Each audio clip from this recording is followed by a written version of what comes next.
quiet until.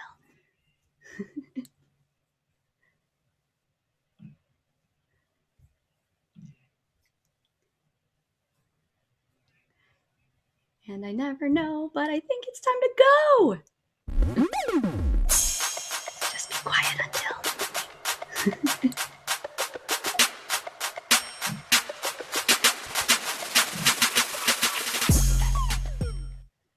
I feel like I may have messed up that intro, but what you gonna do? Hold on 1 second. Oh my gosh, you guys. My hair is big and my video is going slow and everybody could probably see my screen before logging on. I always mess that up, but what are you gonna do? You guys, it's episode 34 today. We are continuing with Cheerful Conversations. Thank you so much for joining in either live or on the replay. I'm going to attempt to monitor any sort of chatter that comes through the live feed in YouTube if you are checking in and tuning in today. But it's like almost the end of summer, and we've got this awesome conversation today with my dear friend, Terry McDougall. Terry, thank you so much for being here. Welcome to the show. Thank you. Thank you for having me. I've been looking forward to this for quite a while. Yay. And sorry, I screwed up that intro. You probably didn't see it, but I was like, oh, I hear the audio. And then, Emily got Speaking of that, right. Yeah, so I was just like, maybe this is just the summer, like, slump of, like, I don't know if everybody else feels this way, but me having kids in middle school, it's like, I just want them to go back to school. Yeah. And I'm just that long.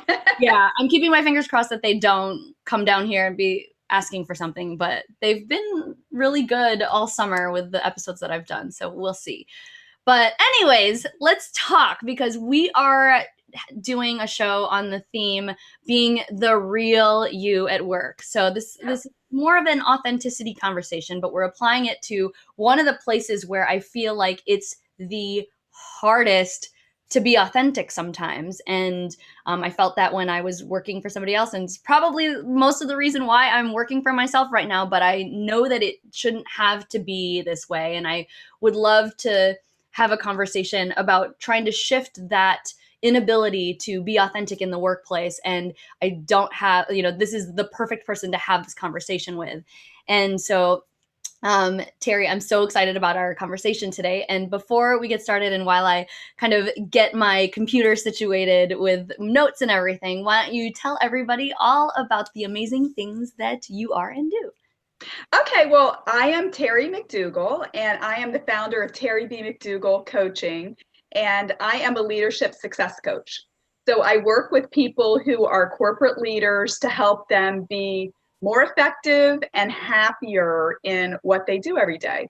And there are a number of things that I do, and I think we'll get into it a little bit as we get into the conversation, but I like nothing better than helping people step fully into the power that they're capable of and being themselves and bringing everything that they have to work every day. That's amazing. And it's so important. It's such important work. And I feel like, hopefully at some point, I think that a lot of times people don't, they just try to kind of mold to whatever their company culture is and all that. And sometimes it's hard to stand up, especially if you think you're a person who is unique and doesn't, can kind of go against the grain. And so I just think that if we were able to really be ourselves in the workplace, it would mean more happiness. It would mean more productivity. It would feel less fake and way more real. And that's kind of why I want to live life. And the way I want to live life is I just don't want to be something that I'm not. And I'm noticing in a lot of things that I do, and even just my gripes with media, like, yes, we get drawn into these things that are, reality television, but really not real. And the things that go on behind the scenes to kind of manipulate a certain outcome, it's just not, it's not real. And so the more we can practice authenticity, I feel like the more we will be able to connect, the more we will be able to ultimately have a happier world, which Mhm. is the fight that I'm fighting for the rest Yeah, of my life. I agree. I mean, when you were talking earlier about, especially when you're unique, I think in reality, everybody is unique. I mean, each one of us is completely different. There's nobody else on earth like us, and there never has been, and there never will be. Yeah. And I mean, not to get too philosophical right off the bat here, but Do I, it. I really believe that each of us is here for a reason. And, our perspective and the skills and knowledge that we have, it's needed.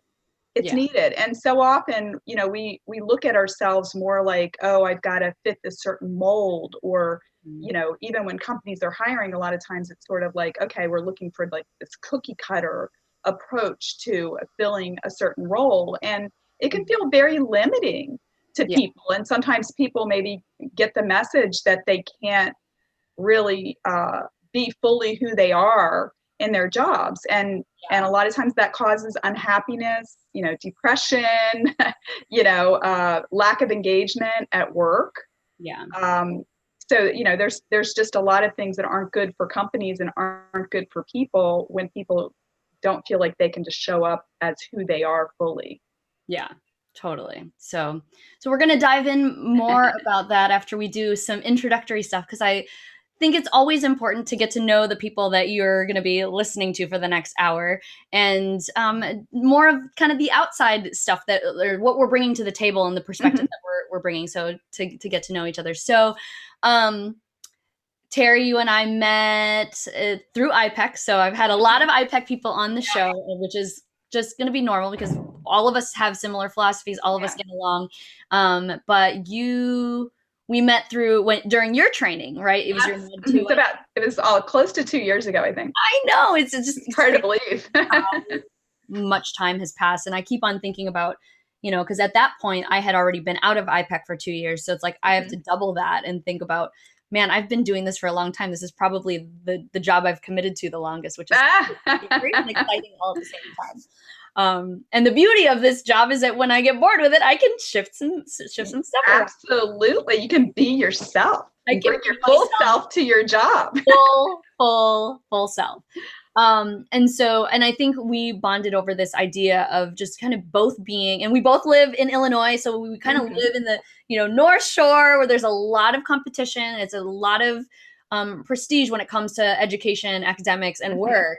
It's a very high pressure area. Yeah, sure is. And so we kind of bonded over feeling similar things through our different work environments, Mhm. different stories, but similar feelings of just you know not feeling I don't even know what to call it, like the mojo at the businesses that we were working with, and now we're able to help people bring this Yeah. authenticity and passion and productivity Mhm. into the work that we do, whether you're a business owner or you're working in corporate and trying to mold um, the company's future leaders and all of that. And so we both have this like high achiever bug, Yeah. something that's huge, just very prominent in both of our lives. And these are the types of people who we can serve. So this one's for all of you people who are climbing the ladder but want to do it in a way that feels good to you. Okay, so the next question I have, which I ask every co-host, is something that you geek out on. And this has to be not work related, Mhm.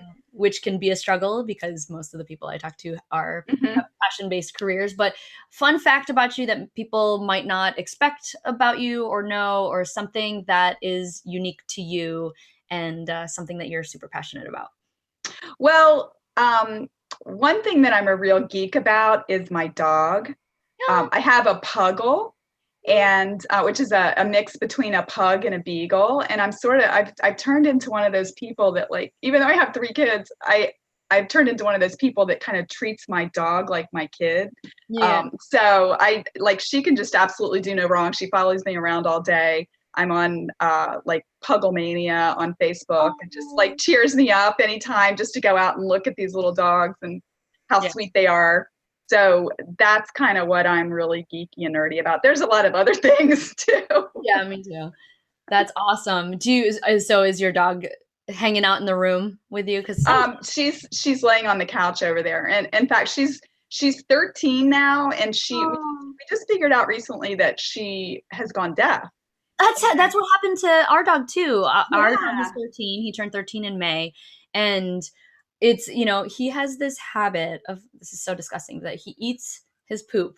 And I don't know out of like shame or he's hungry. I'm hoping he's not hungry because we're feeding him, but I feel like I can't feed him anymore, or he's gonna you don't want him to get fat. But he'll be just like scrounging around in the yard, and I'm like, what are you doing? And he's not moving, and I have to like literally like and like stomp for him to pay attention. And I'm like, why does that happen? And I'm like, I know, we didn't notice for a while. My daughter was the one that noticed, but her name's Gabby, and she keeps an eye on me. I mean, it's kind of weird. I don't know what she did before I was working from home, because she follows me everywhere. And if I somehow sneak into another room and she doesn't know where I am, she'll walk around the house and look for me. I don't know. We're bonded though. So she has, and I feel like his eyes are going too. So I'm like, is this going to be a point where you're going to be bumping into the wall? We have a new sliding door in the last year, and so he's gotten confused from like going out the back door versus the sliding door. And sometimes he'll end up like, he'll go out one and then try to come in the other. Oh yeah. And I'll try to yell for him, and then he's like looking the other way, and I'm like, oh my God. So I have to, actually go outside and be like, hello, come this way. Exactly. Or I have to find him and open the door where he decides to walk in. Yeah. So I'm feeling that pain too. And I'm just like, it's breaking my heart because, he's my oldest child.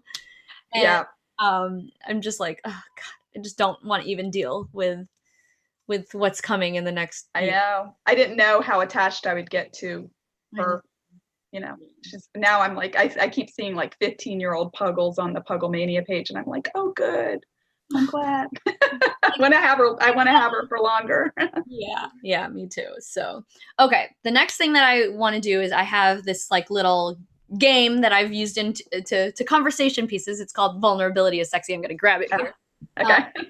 So it's a fun game, and I started with just the icebreaker question. But then over the course of time, I just started adding the other categories. So there's 3 categories. I don't know what question I will be asking until I pull it out of the deck. Oh, wow. The 3 categories are vulnerability, icebreaker, or laugh a little. So I think icebreaker is just like introductory, question. But like, thought-provoking. Vulnerability goes a little bit deeper, could be more emotional. Laugh a little is more lighthearted, and some of them, like I might have to pull multiples just in case it gives me a card that has some sort of action to do rather than a question. Okay. So what category would you like, my dear? Oh, I get to pick, huh? Yes. Okay, there were vulnerability, icebreaker, and what was the last one? Laugh a little. Let's do laugh a little. Okay. All right. So let me read it first. Okay.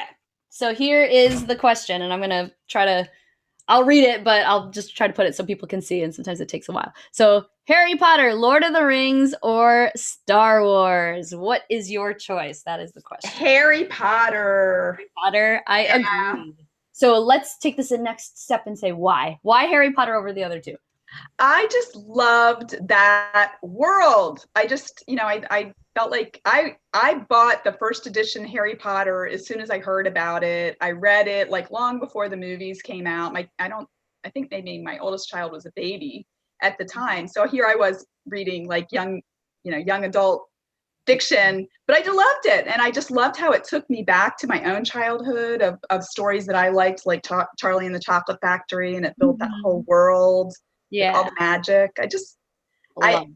And from a creativity standpoint, like the movies and how J.K. Rowling just thought of everything, like anything that she could put like a little creative twist on, she did. And I just love it. Love it. That's awesome. Mine is not as exciting of an answer for the why. I feel like it's more practical in the sense of I did not read the books, and I don't tend to read a lot of fiction. But when I think about it was like Lord of the Rings, okay, so yeah, maybe there was like The Hobbit, which was not Lord of the Rings, but it's still like, so I read that book because maybe I had to, or I don't remember. Yeah. it. But then Harry Potter, so like I'm looking at it from the sense of the movies. I liked the I loved the Harry Potter movies. I love that there were just more than like the three and Lord of the Rings. I don't know. I think it's also because there's a little bit more real. Not that wizards can be super real, but like it's most realistic of the three. Yeah. And it's just I can't keep up with the Star Wars stuff. I can't either. I mean, I went so many movies now that it's overwhelming. I went to see the original. I went and stood in line when I was 12 years old to see the original. And so like as they've added and I'm like, I can't keep up. Like the first one's the fourth one. I don't know. I can't keep up. Yeah. So there's that. I think, yeah, I pick Harry Potter for just that. And I think it was one of those things too, that when I was in the heat of like watching all the movies, I could watch like 1 through 5 and then get caught up in the movie theater. And I'm a very visual person, which is why I tend to like the movies way more than the actual books. But it was just fun to be able to like live through when those movies were coming out and it was like pre having kids, I guess. I do have one thing that I want to share. When the last book came out, I like played hooky from work. Oh, I love it. I read the entire, like I stayed up and just like read the entire thing. I called it sick. So I could read a book. I was like, I got to know what happens. I love it. I love it. Oh, we gotta do that more often. People should play hooky every once in a while and break the rules a little. Yeah. I feel like that's gonna be the underlying theme of our conversations, breaking the rules at work. So it's like being the real you, aka breaking the rules.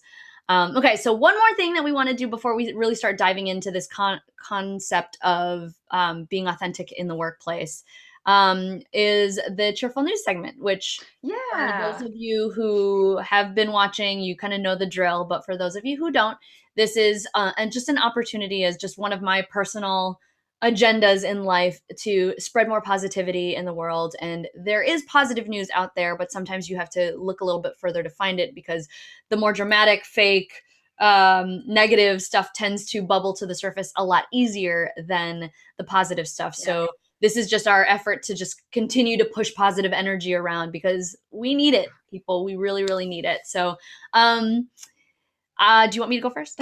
Or do you want to? You can go first. Okay. And I'm saying this only because I think yours ties into a good segue into the theme. So pretty much every single episode that we've done, so the previous 33 have been, I've Googled stories. I've been looking online, looking for actual stories that exist that are more positive. And some of them are funny. Some of them are, taking a positive from a unfortunate situation, just random, positive, silly, fun news, whatever that is. But this week, I actually, in lieu of doing any sort of digging through the news media, I found out yesterday that one of my dear friends from high school, who I haven't talked to in a really, really long time, but, know him, and all of that. I haven't even known when the last time was that I saw him. His name is Jeremy. I found out from my hairstylist who did my hair yesterday, who I also went to school with. She told me that he was diagnosed with cancer. And, that's a huge theme that runs in my family. And I've had to support many people who have gone through different cancer struggles. And so it's, always at the forefront of my mind when I think of health things. But, she had told me that he was diagnosed and he has a form of leukemia. He's now 40 years old, which is where I'm going to be soon. And, immediately I was like, oh my gosh, am I friends with him on Facebook? And back in 2012, I kind of did a full purge. And I don't even know if we ever were friends on Facebook, but we could have. But either way, when I kind of did a purge down to 100 people, he didn't make the cut because we weren't that close at that point. Mm-hmm. He lives in Austin now. He is a new father. He has a 16-month-old or somewhere in the 1 to 2 year old range. And he was diagnosed, and he was only diagnosed about a month ago or a month and a half ago. And he's been documenting and doing his reflections very openly on Facebook. And so I wasn't friends with him, but I immediately sent him a friend request, and all of his videos of his journey over the last month have been public. And I literally, I mean, it might have been like 2 or 3 hours of videos. But I watched every single one. I paid attention to every single word, and you know, I think one of the things that I admire about his stories, even though it's not like in the news or media, is that I'm always looking for real, authentic, um, vulnerable stories. And cancer is a very real thing for so many people. And he has walked through his journey, talking about the medications he's done, trying to, talking about the day, like the treatments that he's been going through, because it is like basically a cancer in his blood. So Yeah. it's pretty intense, and he's getting emotional. He turned 40 in within the last month, and so just being grateful to be alive. And not only is he sharing his story, but he's also constantly reminding anyone who's watching these videos how much we have to cherish life, and to, pay attention and be grateful for the things that Mm-hmm. are right in front of us. Which, if your life is just okay, and you're kind of going through stuff, or you're experiencing stress in any other way, it's, we all have our struggles. But like, to see him in this such a positive mindset was just amazing for me to see him, and how much he's grown, and like the stuff that I remember from high school, or the memories that I think I have from all the crazy things that we did when we were in high school. Like, just to see how he's grown, and the fact that he's being so transparent about what Yeah. he's going through. He's not, he's acknowledging that it's very hard for him to like all of a sudden be in this place where he has to ask for help. Yeah. And he's also a high achiever too. So he's done a lot of great things with his life, and he's got a young son. And so just trying to watch him through this, and it's like, this is the type of stuff that I want people to be aware of, or that are real stories. And they might not be, he shaved his head like maybe a week ago, like on a Facebook Live. Like, he's just doing all these things. He was, not afraid to, share, like the changes in his body that we were all noticing in the videos. Like, it was just amazing. And so I sent him a note, and just was super inspired. But I'll have to like send him this video to be like, Yeah. I like basically Facebook stalked you for like 4 hours yesterday. It was absolutely worth it. And I just want you to know that you are such an inspiration, and you are going to beat this, and keep up the positive attitude. Like, we need more people like you in this world. And, like, continue to not let, you know, yourself be a victim of cancer, because you will, with that positive attitude and your dedication to your family and getting the support that you need, you're gonna kick this in the booty. Like, should I swear? Should I not? You'll kick this in the ass. Like, you will. We've got people behind you. So You're being real, April. That's being real. Yeah, that is so inspiring, because I think that when other people are not afraid to show up and show what's really going on with them, and express their emotions and share the things that aren't pretty to see, that it gives the rest of us courage to show up as we really are too. So totally. it's a very inspiring story to hear. And we all experience like trials and tribulations in our own Yeah. way. And, I mean, he's like, this is not a big deal, but I mean, it is a big deal. And Yeah. to watch him go through this, it's heartbreaking, but at the same time, to see how he's, enjoying every moment, and how Yeah. he's so willing to share, like that is what we need more of in this Yeah. world. And so I am pushing that energy out. I'm sending him positive vibes, and hopefully this will put a smile on his face. This is going out to Jeremy. Yeah. So, and if there's anything, I mean, yeah, I mean, I've had cancer situations happen in my family that I've had to be, really a big part of, and in the support of, getting them back on track and all that stuff. Mm-hmm. I know, I don't know personally, obviously, but I know what it's like to go through all of that, and it's tough. And so, but it also kind of makes you remember that Yeah. I mean, life is short, life is short. and it's, spending all the time complaining about what you don't have, and it's just not worth it. And so, Right. yeah. Right. It's Good such a, vibes to Jeremy. yes, good vibes to Jeremy. Yes. All right. Okay. And your story, Terry, tell Yeah, us. my story is not quite as dramatic, but I do think that it's such great news, and it's something that I was just really drawn to, and I'll talk about that in a second why. Singapore abolishes school exam rankings, says learning is not a competition, which that just, I often heard that in Asia, competition in school is just so rampant. Yeah. And, people get really kind of crazy about it.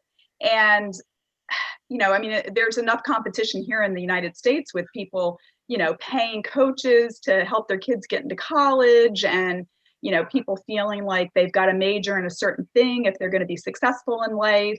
And, as a coach, I I see kind of the other end of that, where people are, they're successful by every standard, but they don't feel that way. And part of it is because they're playing by these rules that they learned when they were in school. That somebody's success or somebody's value can be winnowed down to a one-dimensional score on a piece of paper, Yeah. or what your ranking is in your class. And each person brings their own valuable set of skills to this world. And there are a lot of things that aren't measured that are extremely valuable. Yeah. But unfortunately, a lot of times, we will judge ourselves based on, like, okay, what was your ranking in school, or where did you go to college, or what's your title, or how much money do you make? Mm-hmm. And I do help sometimes people to be successful in that way. But, what I think, personally, what I think success is figuring out what's important to you in life, and whether you can really express the things that are important, not like use someone else's standard to measure whether your life is important or not. Yeah. And I mean, it's a struggle because, sometimes there needs to be some sort of benchmark of, and that's kind of just the way of our society, right? Like we need to make decisions based on data, and Mm-hmm. but the data is so, it doesn't give you a holistic picture. And Doesn't tell you the whole story. and just the pressure with that. I mean, and, I think even just thinking about, getting back into the mode where like you need to start like preparing for the SATs and the ACTs here in the US. And Mm-hmm. that's like, what if you're just not a good test taker? Like, what if you're super creative and you're like an amazing drawer, but then like your test scores don't Mm-hmm. show, and they need some sort of benchmark of comparison to be able to make the best decisions. But, and I know that like that's not the one thing that they look at when it comes to like admitting students into college, but Mm-hmm. it's still like it has such a heavy weight on. It does. It's like a really great, or like really easy way for universities to like cut you out when they're like, okay, I want to look for people in this realm, and like you could be Well, missing. some universities are doing away with the standardized I testing. heard that too. So I was like, I think it's happening in some schools, but I don't remember which one. I remember seeing that, and I was like, that's amazing, because if I don't have to train my children to do well on a test, like Mm-hmm. when do we take multiple choice tests in life? Like, Yeah. really, I mean, Well, I get the concept, but still, like, yeah, I have this other thing that I want to bring up, and I don't have it in front of me, but there was a research study done, and it's one of these psychological research studies where they gave two different classes of randomly selected children to two different teachers, or like two different groups of teachers. okay, And they told one group of teachers that these children were gifted, and they told the other teacher that they were just normal kids. mm-hmm. And the kids were just random, that neither one were like gifted. But what they found was that the kids whose teachers thought they were gifted actually performed much better than the average, the group of students whose teachers thought they were just average. And so it just kind of goes to show that, expectations of yourself or what other people may think of you actually can determine what actually happens after that. So Yeah. sometimes like, feeling like, oh, I graduated in the bottom of my class, sometimes people walk around feeling like they're not smart because maybe their intelligence shows up on a dimension that's not measured by what happens at school. Yeah. Or, you hear about people who maybe were homeschooled. They were dyslexic, but they were homeschooled and their parents like really believed in them and they go on to be like a CEO of a company or something. Yeah. So, Amazing how that happens. perception becomes reality. Yeah, totally. And then this is total side note, and then we'll get into our theme. Okay. So I've been doing, because stress management is such a huge part of my own daily regimen. I've been with my kids on their stress management, and in some cases anger management. Yeah. And the activity that I did with my younger son today was this idea of like just even changing your body language to appear more happy, and how that changes the perception of what people make of you. And so like if you're looking angry, it kind of wants people want to distance themselves from you because it's like you're not inviting. But a slight smile, or just relaxed shoulders, and like having the visible lack of tension that you normally see in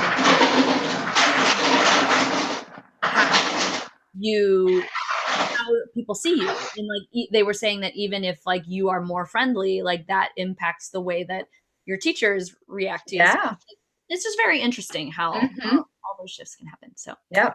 All right, are we ready to talk about being authentic? Yes, I'm ready. Yes. I love this topic.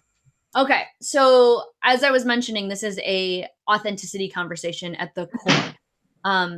When I think about the ability or lack of ability to be authentic in the workplace, I think about my former job. I look at, some of the things that my husband goes through in his current job. I see myself as a completely different person than I was 5 years ago when I was working for somebody else. I was very molded to kind of fit in. Yeah. Which was fine, but it was, that's not how I conduct business now. My work, which of course I have the, more flexibility to do that. But if I always think now, if I were to go back into the workforce, I don't think I would show up that way. I would be more open to challenging thoughts and disagreeing respectfully, instead of just being like, okay, I got to do this to please the boss or whatnot. There's so many other things that I would do differently. I think I'm a lot more emotional now than I was when I worked. Like, I don't think that I really cried through, that last 4 or 5 years of my work, aside from just being emotional from being a mom, like other home stuff. But I never showed it at work. So that's an element of me that was hidden because I didn't feel it. So it's a very real thing that, sometimes it's just really hard because there's all these other things that come into play. Politics, wanting to position yourself for the next promotion, or there's kind of games that you have to play. And it's a struggle, but what is it about the workplace that makes it so different than life in general? Like, what is this struggle? Like, why is it so hard to be the real you at work? What do you think? It's a good question. I mean, I can kind of give an example of, some of the, I don't know, mind games that I played with myself. I worked in banking for 21 years. And it's funny because when I was a little girl, I wanted to be an artist when I grew up. But I also really liked problem solving. I was on the math team in high school. And in addition to like a million other clubs, I was really, really involved. But I had a creative side and an analytical side. And I was very ambitious. I wanted to become an executive. I wanted to make a lot of money. I wanted to have status. And I didn't necessarily, look to get into banking, but when I got out of business school with my MBA, and my husband and I got married, I got an opportunity with the bank. I had a friend who worked there, and it was very buttoned up. Like I worked in marketing, so there was the creative side. But I suppose that part of it is just sometimes the culture of certain industries that you work in. I mean, banking is buttoned up for a reason because, they're dealing with people's money. They're not going to be all crazy like some, startup in Silicon Valley. People aren't going to trust them if they're kind of like walking around in hoodies and flip-flops. Or at least that's, kind of, I think, the idea of the, many decades of the banking industry.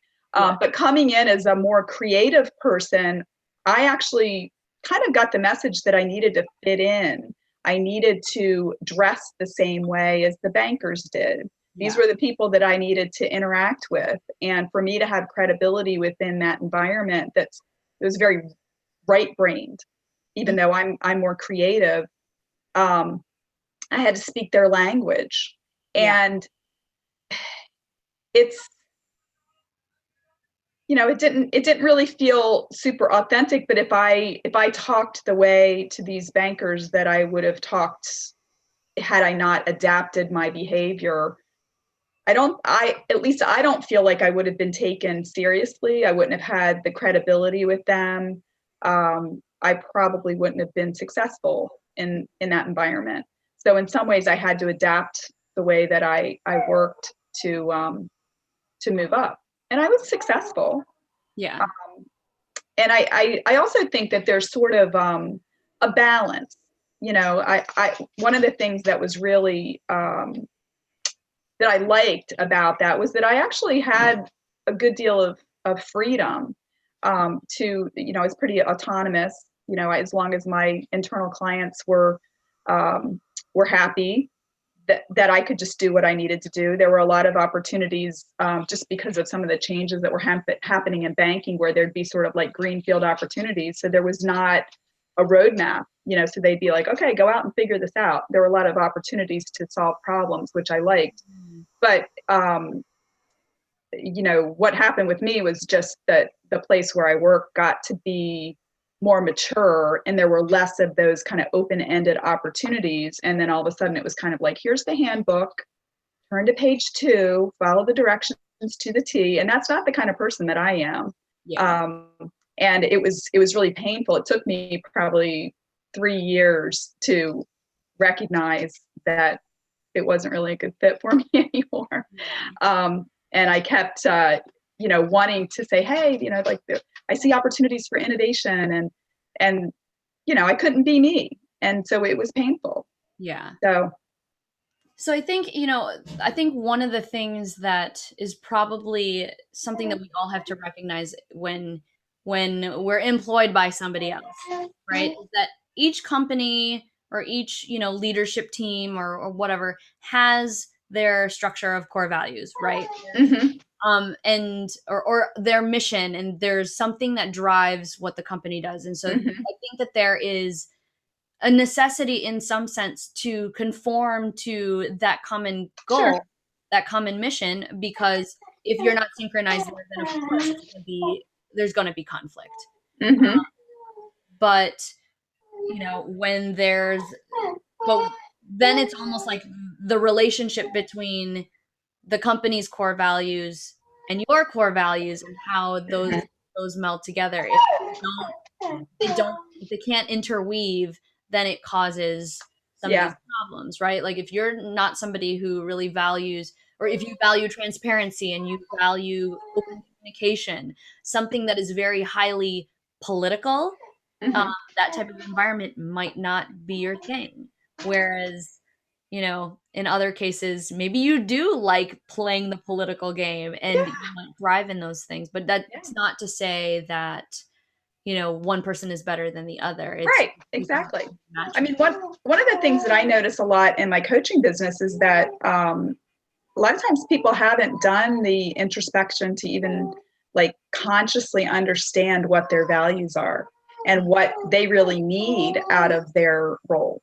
I have some former colleagues at the last place that I work that I'm sure that if they have anything to say about it, they will be there until they retire because they very much value stability. For me, stability honestly wasn't a high value for me. Like variety and creativity and unique challenges were much higher level values for me. Mm-hmm. And I've often kind of gone off into the wilderness on my own because I was so curious. I didn't care. I didn't really care that something was risky. I mean, I'm talking metaphorically. I'm not like hiking in the Amazon or anything like that. But um, but I often was given very ambiguous, open-ended, we don't know what the answer is projects. And I often say, like, okay, I'm the person they gave the machete to go out into the jungle and see what's out there, and then come back and tell people and come up with a plan for how we're going to, settle this part of the jungle. Yeah. I love that stuff. Yeah. So yeah, so that's really interesting to note. So I mean, I think so when we think about the workplace, right? There are certain things that I think can cause people to feel uneasy, right? They're like the Mm-hmm. politics, money, Mm-hmm. right? I think money Yeah. is a situation where, if you want more of it, Yeah. you need to put you might need to put like some of your feelings aside. And Yeah. so it is like trying to weigh the pros and cons of that. Yeah. And then understanding that everybody that is coming in to these situations, your peers, your boss, the people higher up, they all have different perspectives that they're Yeah. bringing to the table. And so Yes. maybe it's more of the question of, are you willing to conform to the infrastructure of your organization Mm-hmm. or not? And I think a lot of times when I talk to clients who are, in debating career shifts or Mm-hmm. whatnot, it's really understanding, like, what are your values, what are your company's values, and sometimes it can even be at that granular level where you're having this Sure. clash with your boss. Yeah. Yeah. um Yeah, like another area of the company might work better for you. yeah. And I would also say, and I've seen, I mean, it's not common, but I have seen some very charismatic people, and not always people at very senior levels, but people who really know who they are, and they come in and they believe in their own perspective and they're willing to state it. Like they're not worried about what other people think of them. They're not rude, but I mean, the good ones aren't, they're not coming in and being rude about it, but they're willing to state their truth. And that can, for me, is very inspiring to see people like that they're just comfortable in their own skin, Yeah. and they're going to state what they see clearly, and they're okay with it. They're not going to worry about whether people judge them or not. Yeah. I mean, and that's the other side of the coin, right? There's Mm-hmm. the understanding that your organization is going to abide by or be guided by their own principles, but then your willingness to um to show up as your authentic self, even if it's in conflict with the status quo, right? I think that's the other Yeah, individual side of, yeah. yeah. Well, you talked a little bit about politics, and that's something that I work with a lot of my clients on, is just how to navigate the corporate politics. Yeah. And a lot of times people will come and they'll say, I hate politics. I want to avoid it at all costs. And I can understand that. I mean, and mainly because I think they don't really understand the dynamics of it, or maybe have seen people that were really good at navigating the politics but didn't back it up with hard work, sort of manipulate their way into more senior level roles. Yeah. But people who there's a lot of substance there, a lot of times they want to avoid politics because they feel like that's selling out. And what I say is that politics is simply learning how to influence within an organization. There's not really anything at the heart of it dirty about it. It just means like building relationships so that you've got a way to influence within the organization. And if you're pretty straightforward about it and you're authentic yourself, you can be a very good, internal corporate politician. Yeah. And there's not, like I said, there's nothing really dirty about it, because if you've got great ideas and it's going to be better for the company, if you know how to position it, you know who to talk to, you know who to, pull into your alliance to get it done, that's just really positive. Yeah. But so often, like, we look at it through the lens of those people who, are kind of an empty suit, Yeah. and they've got, taken credit for other people's work, and they've like hobnobbed with the boss, and, Yeah. that kind of stuff, that sometimes people will look and say, oh, politics, it's dirty. Yeah. I think too I mean, I think a lot of the reason that politics do exist is that difference in opinion, right? And the lens that they're looking at things, Hmm. right? I mean, if you look at our current political state, I mean, some people think that, there's been massive growth and, progress Hmm. over the last however many years, and other people are just like, ugh, no, this is Depends not. on your perspective. Totally depends on your Yeah, yeah. perspective, and neither is wrong or right.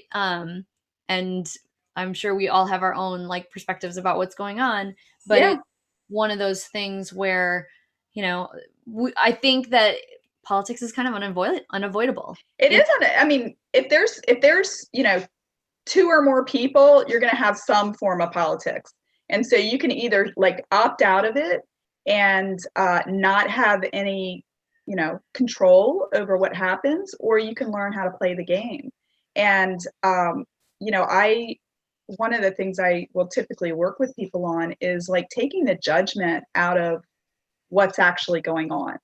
Because a Mhm. lot of times people get upset and they'll say, that shouldn't happen. And I'm like, it's happening. Okay. Like, getting upset about it is not going to, change it. Like, learn what's going on, learn what the dynamics are, learn how to play the game, Yeah. and recognize that it is a game. There's no referee that's going to go around and like, give somebody a yellow or red card because they did something underhanded. Yeah. You just got to see it for what it is and figure out what you're going to do to either protect yourself or, go on the offensive or position yourself so that you can be heard. Um, you know, but Yeah. I actually found that I didn't understand it until I had one mentor who really, kind of pulled back the curtain for me. And I was like, oh, wow. Mhm. And once I kind of learned how to do it, I actually thought it was kind of fun, because it was sort of amazing that, like, if you did certain things, that it would actually influence somebody over here. Uh, Yeah. just and I definitely didn't think there was anything, dirty about it, because my job was to come up with ideas and get buy-in for them and then make things happen. Yeah. And I wouldn't have been successful had I not been able to do that. Yeah. Yeah. And I think that's an important thing to think about, because I think when a lot of this reason why people don't feel like they can be authentic in the workplace is this idea that, the fear of losing the position or losing the relationship, losing Mhm. whatever leverage that you have. Mhm. And so Mhm. it becomes more of a negotiation first with yourself. Mhm. Am I willing to step outside and, kind of navigate this and show people my perspective, Mhm. or do I want out? Because this is something that's never going to change, and it's not worth the emotional the emotional stress and Yeah. because I think a lot of times when people are trying to conform to whatever their job is providing them, Mhm. it's almost because they feel like they have to. And Yeah, it's of funny course. how like all of these coaching principles that we learn are very applicable to like every single situation. It Yes. all comes down to like the basic same fundamental things. And sometimes Yeah. I do these episodes and I was like, this is exactly the same process, but sometimes people need to see it in It's that format to be like, yeah. oh, it's In interesting. that context, yeah. I have just started listening to this book called Conversations with God, and I'm not, super religious or anything like that, but one of the things that this concept that came through to me is that there's only really two ways to go forward in life, and one is through fear or through love.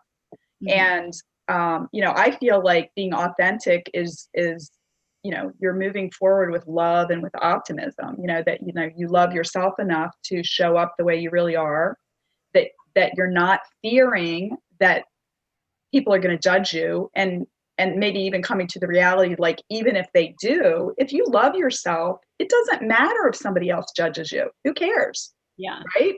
Because you have nothing to lose if you love yourself. And when you show up, fully authentic, you're whole. Yeah. You're everything that you can be. And nobody's going to hurt you. Nobody can hurt you if you believe that. Mm-hmm. I mean, I feel like it's probably a lifelong journey to get there. And there's a lot of you and I both are, IPEC coaches. So there's like a lot of bouncing around in the 7 energy levels, right? But even if you fall into that area of fear, like, find a way to get out of it. Like, recognize, oh, I'm coming at this from a place of fear, or I'm coming at this from a place of scarcity. Like, what would it be like if I came at this from a place of belief that there's abundance, or there's optimism, or love? Yeah. And it's, I sometimes feel funny because I get a little woo woo even with my corporate clients about, that, that the whole idea of authenticity and showing up and, like, love for yourself. Yeah. But I think it's a truth. I think it's hard because, like, the corporate culture is very logical. Like, the woo doesn't make sense to them because it doesn't drive a result. And maybe that's why there's such a difference between people who kind of run their own businesses versus understand, and they're more willing to accept the more woo side of things. And, one of the things that I was thinking about as you were talking is that, so my husband has been, he's now about to take this new job. I have 2 examples that I want to share. And this is displaying authenticity at work. So, in his previous role or his soon to be previous role, he was the type of person who he's super competitive. And he always leads with thinking about what's best for the company. And he is one of those people who is not afraid to voice his opinion that is in direct conflict. That is, an opinion in direct conflict with his boss, his boss's boss, his boss's boss's boss. He is willing to openly say these things, which is a lot of people would be like, "Oh, that is valuable. Open your mouth, wow," But he is an example of, like, being your true self at work. He's super positive. He's very charismatic. I'm totally blowing his ego right now. He's not going to watch this, and that's the part about it. So, like, I might be blowing his ego, but he doesn't know about it. But I think one of the things that is he's able to do that, where other people would judge that as like, ooh, like, you're not gonna. That's risky. Super risky. But then, when I ask him, I'm like, so does this, and I don't judge him because I'm his coach wife, but like, when he says this, like, I'm like proud of him for having the balls, because I could do it. It's one of those things where I ask him, like, why, like, how are you so able to be super confident about doing that when other people might look at that as like a really bad move? And he's like, I don't mind, because I'm never attacking it from this place of like judgmental and being aggressive. I'm stating my opinion, and that's my opinion, and we're all entitled to our own opinion. But he's like, the one thing that I know in terms of what I feel is I'm always looking for the best interests of the company. I am forgetting about what's going to make me look better. If it's better for the company, then there's no reason why I should hold it back.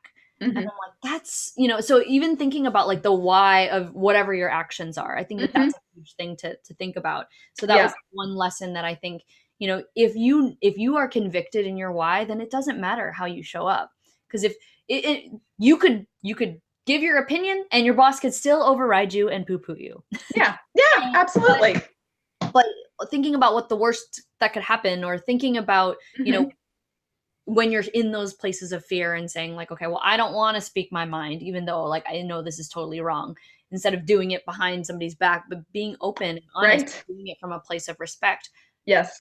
If you're doing it with the right intentions, there's really nothing that can harm you in that Yeah, sense. exactly. Being Exactly. a jerk about it, then maybe that's not appropriate. But Well, it's, allowing yourself to detach yeah, from the emotions of, yeah. And it's better for companies too, because I mean, how many terrible decisions have been made because, people stood around a leader and didn't share their opinions, yeah, didn't share their perspectives. They were like, just being yes men and women, when in reality, if they had doubts, it was really, they really should have shared them.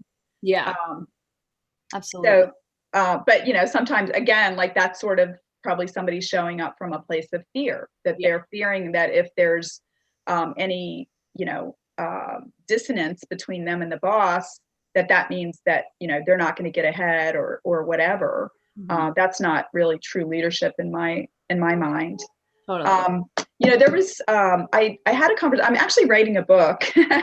and yes, I don't have a title yet, but my book is about the intersection of career success and personal happiness. That's really sort of my area I love of it. passion. And I recently interviewed someone who has a coaching business that's around intuitive leadership, and Mhm. she's a senior level. She is actually, I think, CEO or president of a division of this very large corporation. You would know the name if I told you, and it's very sort of science based. And she basically was telling me about how she rose very quickly within the organization because she listened to her intuition. And it was actually a little bit of a weird thing to do there, not weird, but like unusual thing to do there, because there were so many scientists within the organization, and these were so many like right brain people, like, okay, let's put these this data set into this formula, and we're going to come out with like one right answer. And she was intuitive, and she said at first she knew she was relying on her intuition, but that she wasn't very open about it. And then as she rose up within the organization, people actually started coming to her and saying, like, how are you doing this? And so That's now magic. yeah, right. And it was really just her listening to her gut and trusting it.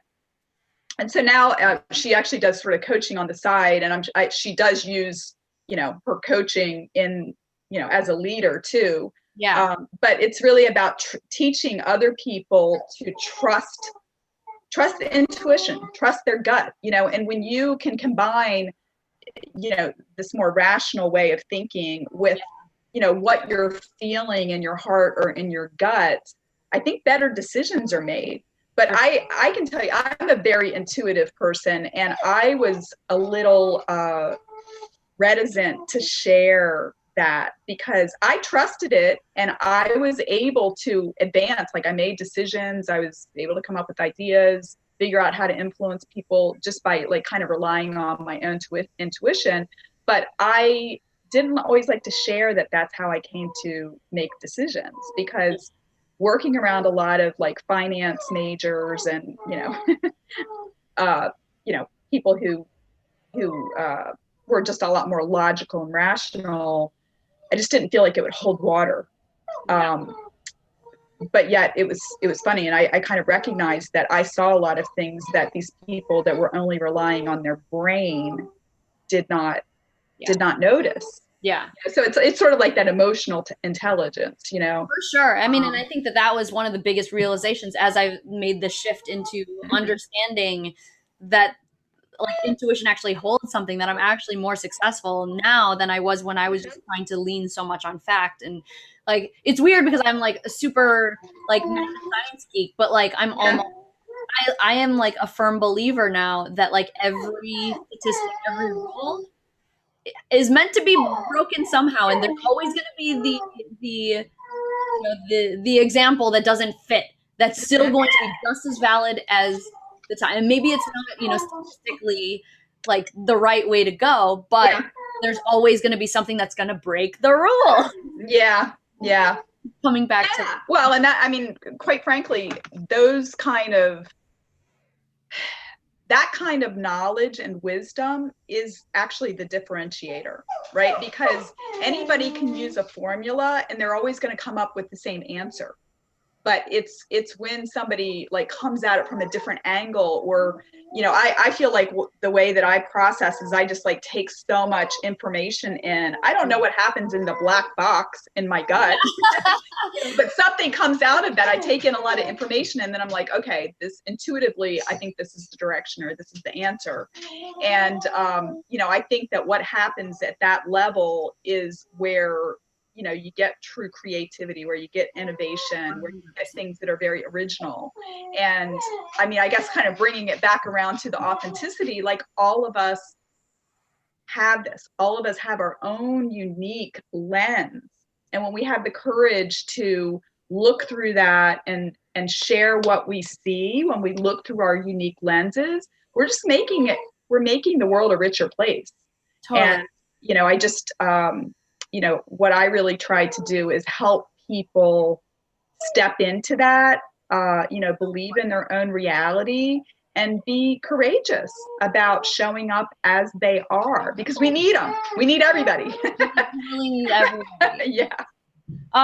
And I'm looking at the clock now and we're already like out of time, but how fast this has gone. And there's so much here, but I think that without really laying out like this specific like there's already so many, but like if we had to summarize it, just to, people are fast forwarding to the end for some reason because this conversation wasn't engaging enough, because it was, what would you say that somebody, Hubert Ochendalski said hi, I don't know what time, but we're saying hi. Hi, Hubert. One of the things that, like if we were to try to summarize, I mean, obviously there's only so much that we can do in an hour and share, and there's always more work and more discussion that can be had after this. But like, if somebody is watching this video and you're like, where do I start? Like, what's the one takeaway that you would suggest? And then I'll share mine if it's not the same. I'm trying not to get distracted. I talked about Gabby the Puggle. It's like getting close to dinner time and she's like sitting here whining. If anybody's like whining, it's her saying, Mom, it's time to eat. But she's so annoying. I love her, but she is like so bossy when it comes to dinner time. She's probably going to start barking in a minute. Okay. My takeaway is that like deep down inside, you are like exactly who you need to be. Mm-hmm. And you're perfect the way that you are. And I want people to understand that in the right way. Like, I'm not saying that you might not need to change some behaviors or whatever, but like, you're okay who you are deep down inside. Like, that's, you're valuable, and believe in that, and don't allow other people to take that away, and try not to judge yourself in a way that you show up less than who you are. Yeah. Yeah. And I 100% agree with that. And I think that, if for an actionable step, I think that one of the things that you can start to think about if you haven't already, which we mentioned earlier in this conversation, is, take a quick look at your company's values and mission. Mm-hmm. And how they align with you. I think one of the big things that I've realized in my life, and why my last 5 years of like working in higher ed was so much better than working in corporate, was because yes, it's about money, but it wasn't like the mission was more about like creating this community mm-hmm. at the university that I was working at, and creating these leaders and knowing that there's, different bits and pieces, but it wasn't all about like making the most profit, right? It's a nonprofit, which is why it made more sense for me and mm-hmm. who I wanted to be. And even more so now, like I want to, lead a business that's not driven by all I want to do is make money off of you, because that's just mm-hmm. not my personality. Right. So, pay attention to, if you're working in a 9-to-5, or, you're being employed by somebody, mm-hmm. what are their values and how does that match with yours? And if mm-hmm. you don't know, like you've got two of us here who can help you navigate through Yes. and give you all the resources that you need. You can just Google like values assessment and you could find all that. And so if you haven't taken that step yet, like that's like one of the most crucial ones that I would suggest is something that you do. And so but yeah, I think that that's a good takeaway, and we are obviously always here to answer more of your questions and help you in any way possible, because the more authentic that we can be in life, the more it's going to pay off for the success of our world and our everything. So yep, you're here for a reason. Yes, you are so, here. You are good enough. To it. This is funny because this fell on me today. It was like this is a we can't say what it means, but like you are good enough. This enough. You're good enough, just the way you are. April, can I share my website address? Yeah, absolutely. Okay. It'll be in the show notes. Yes. Okay. Go ahead, give them. It's pretty easy. It's terrybmcdougall.com. Yes. Go check her out. Anything that we can do to help, we will be here. But so I'm gonna, for the first time ever, cut the Ask April Anything question out of this. But if you have any questions that you want to be featured on a future episode, then you can go to thecheerfulmind.com/AAA. Ask me some questions so that we can answer them on another future episode. But Terry, thank you so much for being here. This is an amazing conversation. I feel like I never have enough time when I'm like having so much fun, and we could talk about this more for hours, but maybe we'll have to. Well, thank you for having me on. This was a lot of fun. I really enjoyed it. And for all of you who are watching, thanks for tuning in, whether it was live or just on a replay. And this is here for you to check out. And we'll do another fun episode of Cheerful Conversations in 2 weeks. So, Bye, everyone. Bye. See you later. Okay.